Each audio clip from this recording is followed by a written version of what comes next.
The chapter is manufacturing industries. Manufacturing का मतलब होता है कि कोई भी प्रोडक्ट बनाना हाथ से, लेकिन अब धीरे धीरे ये चीज़ चेंज होते जा रहा है। The conversion of raw material into more useful and valuable commodity with the help of machines और टूल्स इज कॉल्ड मैन्युफैक्चरिंग। किसी भी चीज़ को, रॉ मटेरियल को, जैसे कॉटन है, प्लांट से कॉटन मिल रहा है, उससे फाइबर बनाना, फिर उससे कपड़ा बनाना, तो वो मैन्युफैक्चरिंग हो गया। ट्रीज से वुड मिल रहा है, वुड का फर्नीचर बनाना, मैन्युफैक्चरिंग हो गया। तो किसी भी रॉ मटेरियल को कोई यूजफुल और वैल्यूएबल प्रोडक्ट में कन्वर्ट करना मशीन्स के हेल्प से, उसी को मैन्युफैक्चरिंग बोलते हैं। जैसे आयरन के ओर से स्टील बनाना, कॉटन से कपड़ा बनाना, वुड से पल्प और पल्प से पेपर बनाना, ये सारा। The raw material is change in its form through processing, greater is it's value and utility. जितना ज़्यादा रॉ मटेरियल चेंज होते जाएगा, जितना ज़्यादा वो स्टेप में आगे बढ़ते जाएगा, उतना ज़्यादा उसका कीमत, प्राइस बढ़ते जाएगा। जैसे कॉटन से जब फैब्रिक बनेगा तो उसका दाम बढ़ गया, फिर उसी फैब्रिक का जब कपड़ा बनेगा तो कपड़ा और ज़्यादा एक्सपेंसिव हो जाएगा, क्योंकि जितना ज़्यादा स्टेप हम लोग मैन्युफैक्चरिंग में आगे जा रहे हैं, उतना ज़्यादा लेबर भी तो बढ़ते जा रहा है ना, इंसान का मेहनत, ट्रांसपोर्टेशन, सब चीज़। तो इसी वजह से जैसे जैसे मैन्युफैक्चरिंग में स्टेप्स आगे बढ़ते जाता है, प्राइस कमोडिटी का या प्रोडक्ट का वैल्यू और बढ़ते जाता है। Industrial development is recognized as a yardstick for measuring the economic development of a country. एक कंट्री कितना ज़्यादा इकोनॉमिकली डेवलप्ड है, वो देखा जाता है कि वहाँ का इंडस्ट्रीज कितना डेवलप्ड है। क्यों ऐसा, क्या है इंडस्ट्रीज में? तो हम लोग इंडस्ट्रीज का इम्पोर्टेंस पढ़ेंगे। इंडस्ट्री सिर्फ रॉ मटेरियल्स को कन्वर्ट नहीं करता है यूजफुल प्रोडक्ट्स में, but in this process it performs multiple tasks. ये जो रॉ मटेरियल से फिनिश्ड प्रोडक्ट का जो प्रोसेस है, ये इतना शॉर्ट नहीं है। इसमें बीच में बहुत सारा स्टेप्स आता है। इतना सारा बीच में स्टेप आता है तो इतना सारा बीच में, इसका मतलब उसका सब एक एक स्टेप के लिए अलग अलग इंडस्ट्री होता है। इतना सारा लेबर मिलता है, मतलब वहाँ पर जॉब्स क्रिएट होता है। तो इसी वजह से इंडस्ट्रीज बहुत यूजफुल होता है। In short, the manufacturing process transforms natural resources into useful and saleable products. लकड़ी तो ऐसे हर कोई नहीं खरीदेगा ना, फर्नीचर ही खरीदेगा मैक्सिमम लोग तो वही है कि नेचुरल रिसोर्सेज को बेचने लायक बनाता है मैन्युफैक्चरिंग। एम्प्लॉयमेंट क्रिएट करता है, नेशन का अर्निंग बढ़ाता है सामान बाहर भेज के। एक इंडस्ट्रियल लेबर एक एग्रीकल्चरल लेबर से बहुत ज़्यादा कमाता है। एग्रीकल्चरल लेबर अगर दिन का 50 रुपया कमाता है, तो वहीं इंडस्ट्रियल लेबर 100 या 150 कमाता है, 100 या 150। तो इसका मतलब समझ में आ रहा है कि इंडस्ट्रियल लेबर का अर्निंग ज़्यादा होता है। तो एक कंट्री को अगर इकोनॉमिकली प्रॉस्परस बनाना है तो इंडस्ट्रीज का बहुत इंपॉर्टेंट रोल है। अब हम लोग पढ़ेंगे इंडस्ट्रीज का क्लासिफिकेशन। बहुत सारा कैटेगरीज है, लेकिन लर्न करना बहुत ईजी है। तो साइज के बेसिस पे 3 क्लासिफिकेशन है: कॉटेज और house hold, small scale, large scale. Nature of finished products, basic या कंज्यूमर। रॉ मटेरियल कैसा है, अगर एग्रीकल्चरल रिलेटेड है तो एग्रो बेस्ड, अगर उसका प्रोडक्ट्स फॉरेस्ट बेस्ड है तो forest based, animal based, mineral based. Ownership, अगर गवर्नमेंट का है तो पब्लिक सेक्टर, किसी एक इंसान का है या फैमिली का है तो प्राइवेट सेक्टर। इसी तरह से अलग अलग होता है जॉइंट और कोऑपरेटिव सेक्टर। सबके बारे में हम लोग एक एक करके पढ़ेंगे। तो सबसे पहले on the basis of size. Size के बेसिस पे कॉटेज या हाउस होल्ड इंडस्ट्री क्या होता है? ये सबसे छोटा मैन्युफैक्चरिंग इंडस्ट्री होता है।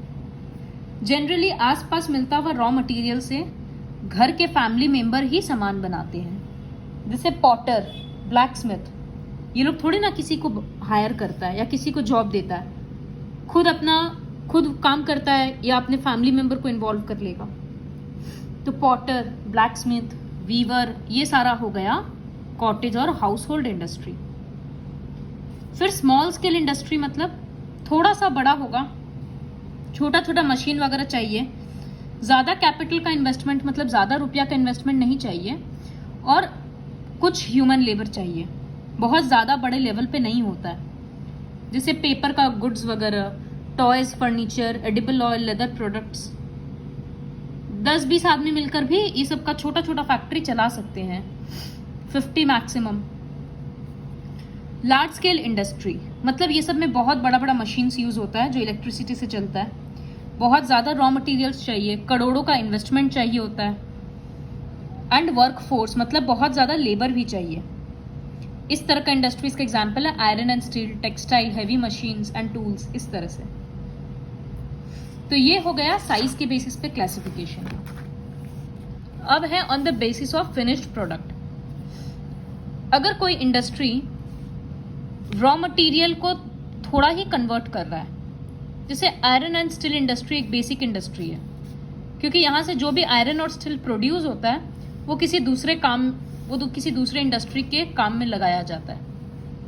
तो इसका प्रोडक्ट किसी दूसरे इंडस्ट्री के लिए रॉ मटेरियल है, इसी वजह से इसको बेसिक इंडस्ट्री बोलते हैं। ये फर्स्ट लाइन लर्न करना होगा कि finished products of this industry are used as raw material for other industries. Consumer goods industry मतलब इसका जो भी प्रोडक्ट है वो एक कंज्यूमर डायरेक्टली ले लेता है, जैसे edible oil, T, soap, bread. एक ब्रेड के फैक्ट्री में अगर ब्रेड बन रहा है तो वो किसी दूसरे फैक्ट्री के लिए रॉ मटेरियल नहीं है, ब्रेड डायरेक्टली शॉप्स में बिक रहा है। इसी तरह से बिस्किट, टेलीविजन, ये सारा हो जाता है कंज्यूमर गुड्स इंडस्ट्री। फिर सोर्स ऑफ रॉ मटेरियल के बेसिस पे 4 है, जहां पर शुगर, टी, कॉटन, इस तरह से एग्रीकल्चरल सामान का यूज होता है, तो एग्रो बेस्ड। फॉरेस्ट बेस्ड जैसे paper, furniture, packing material, medicinal plant से, तो ये सारा फॉरेस्ट बेस्ड इंडस्ट्री हो गया। एनिमल बेस्ड मतलब मिल्क, एग, लेदर, ये सब नाम से ही समझ आ जा रहा है। और जहां मिनरल यूज होगा रॉ मटेरियल की फॉर्म में, वहां mineral based industry. The last classification is on the basis of ownership. अगर ओनरशिप और मैनेजमेंट गवर्नमेंट के हाथ में है तो वो एक पब्लिक सेक्टर इंडस्ट्री होता है, जैसे Bhilai steel plant, Bharat heavy electricals, इस तरह से। प्राइवेट सेक्टर मतलब या तो ये एक इंसान का होगा या एक फैमिली का होगा, जैसे टाटा, टिस्को, ये टाटा फैमिली का इंडस्ट्री है। रिलायंस अंबानी का है। इस तरह से एक एक फैमिली का होने से हो जाता है प्राइवेट सेक्टर। यहाँ पर रुपया का इन्वेस्टमेंट वगैरह सब कुछ वो इंसान खुद करता है, लोन ले सकता है। फिर जॉइंट सेक्टर, कुछ कुछ इंडस्ट्रीज होता है जो आधा गवर्नमेंट का होता है और आधा किसी प्राइवेट कंपनी का, जैसे Indian Oil Ruchi biofuels LLP, Indian Oil Petronas private limited, इस तरह से एग्जाम्पल लर्न करना होगा। कोऑपरेटिव सेक्टर जैसे अमूल और लिज्जत पापड़ है, जो बहुत एक बड़ा ग्रुप मिलकर हैंडल करता है, कोई एक इंसान इसका ओनर नहीं होता। अब MNCs भी काफी चल रहा है, मतलब इन लोगों का ऑफिसेज अलग अलग कंपनीज में, अलग अलग कंट्रीज में होता है, जैसे Pepsi, Coca Cola, international brand है ये सब। तो फायदा क्या होता है, अगर एक कोको कोला का फैक्ट्री खुलेगा तो इसका मतलब कोको कोला वाला कंपनी इंडिया में इन्वेस्ट करेगा, वो इंडिया में बाहर का टेक्नोलॉजी लाएगा और स्टैंडर्ड क्वालिटी का प्रोडक्ट्स, जो चीज़ जहाँ प्रोड्यूस होता है वहाँ सस्ता मिलता है, तो कुछ भी अगर इंडिया में प्रोड्यूस होगा तो इंडिया में लो कॉस्ट में मिलेगा और इतने लोगों को एम्प्लॉयमेंट मिलेगा। तो ये सब MNCs का फायदा होता है। लेकिन एक लॉस ये भी है कि लोकल कंपटीशन हो जाता है। आज अगर थम्सअप इतना ज़्यादा बिक रहा है तो लोकल ब्रांड का जो भी ड्रिंक्स होगा उसका सेल कम हो जाएगा। तो ये कंपटीशन क्रिएट कर देता है डोमेस्टिक मार्केट में, जो कि एक कंट्री का खुद का इंडस्ट्री के लिए खतरा है। बट अदरवाइज ये foreign investment, better technology, better quality products at low cost और एम्प्लॉयमेंट, ये सब कुछ क्रिएट करता है। Next is factors influencing location of an industry. एक इंडस्ट्री कैसा, मतलब कहाँ पर बैठना चाहिए, कहाँ सेटअप होगा, वो किन फैक्टर्स पर डिपेंड करता है। तो हर इंडस्ट्री का अपना अपना रिक्वायरमेंट होता है, रॉ मटेरियल का, पावर का, ट्रांसपोर्टेशन का। किसी को पावर कंजम्पशन ज़्यादा है, किसी का कम है। किसी को कोल चाहिए रॉ मटेरियल में, किसी को वुड चाहिए। फिर ये भी डिपेंड करता है कि किस तरह का लेबर चाहिए, कितना स्किल चाहिए। इन सब चीज़ों के बेसिस पे इंडस्ट्री सेट किया जाता है। ज़्यादातर इंडस्ट्री ऐसे जगह पे सेट किया जाता है जहाँ रिसोर्सेज अच्छे से मिले, स्किल्ड मैन पावर भी मिलेगा और खर्चा कम करना पड़ेगा और प्रॉफिट ज्यादा होगा। तो इसलिए एक इंडस्ट्री सेट करने के लिए बहुत ज्यादा प्लानिंग करना पड़ता है और बहुत दूर का सोचना पड़ता है। So the factors on which location of an industry depends can be divided into two groups, geographical factor और नॉन जोग्राफिकल फैक्टर।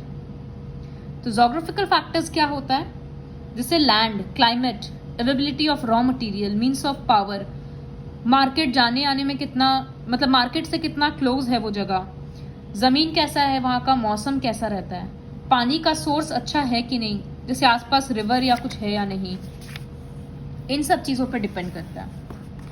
और नॉन जोग्राफिकल फैक्टर्स मतलब वहाँ का गवर्नमेंट का पॉलिसीज कैसा है, टैक्स कम है कि ज़्यादा है, गवर्नमेंट लोन देता है कि नहीं, फिर मीन्स ऑफ ट्रांसपोर्ट कैसा है, इंश्योरेंस फैसिलिटीज कैसा है, above all personal preferences of the owners of the industry, owner उस स्टेट में या उस जगह पे सेट करना चाहता है कि नहीं। तो ये सारा नॉन जोग्राफिकल फैक्टर्स हो गया। इंडस्ट्रीज वहां पर होता है जहां पर फेवरेबल फैक्टर्स ज्यादा हो। We have learned that an industry need sound infrastructure, मतलब उसका बिल्डिंग्स वगैरह बहुत अच्छा होना चाहिए, ट्रांसपोर्ट सिस्टम अच्छा होना चाहिए, strong financial banking, wider market, bank का सपोर्ट उस इंडस्ट्री को अच्छे से मिले, वो वैसा जगह ढूंढना चाहता है, मार्केट ज़्यादा हो जहां उस प्रोडक्ट का डिमांड हो, ये सब कुछ देखा जाता है। ज़्यादातर क्या होता है, कहीं पर अगर एक इंडस्ट्री सेट हो गया तो उसके आसपास ही दूसरा इंडस्ट्री सेट होने लगता है, इसी को तो वो एक रीजन बन जाता है, इंडस्ट्रियल रीजन, क्योंकि सारे इंडस्ट्रीज को लोकेशन का फ़ायदा उठाना होता है। तो कुछ वर्ल्ड का इंडस्ट्रियल रीजन्स का एग्जाम्पल दिया हुआ है, जैसे नॉर्थ अमेरिका का ईस्टर्न रीजन, नॉर्थ अमेरिका का सिलिकॉन वैली, ये सब बहुत फेमस हो जाता है। और इसी तरह से इंडिया में भी इंडस्ट्रीज अनइवनली डिस्ट्रीब्यूटेड है, डिपेंड करता है कि नेचुरल रिसोर्सेज कहाँ और प्रेजेंट है। तो जैसे मुंबई पुणे रीजन एक इंडस्ट्रियल रीजन है, मतलब बहुत सारा इंडस्ट्रीज है, Chota Nagpur region, Vadodara Surat region, Hooghly region, Bengaluru Tamil Nadu region, तो ये सब जो भी जगह है यहाँ पर बहुत ज़्यादा इंडस्ट्रीज है। So I will teach up to here only in this video.